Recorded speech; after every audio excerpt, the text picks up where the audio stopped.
are at the beautiful campus of Light and Life Academy, and the light, as usual, is amazing. Now let's see how contrast of light impacts an image. Contrast of light is basically the difference in stops of light between the lit area and the shadow area. Interestingly, contrast of light can be seen in both hard light and soft light situations.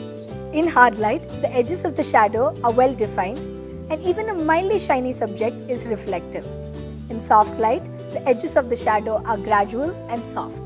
We will be studying the difference between light and shadow as contrast of light changes.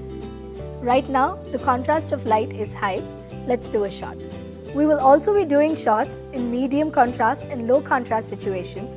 Compare the three images to understand the difference.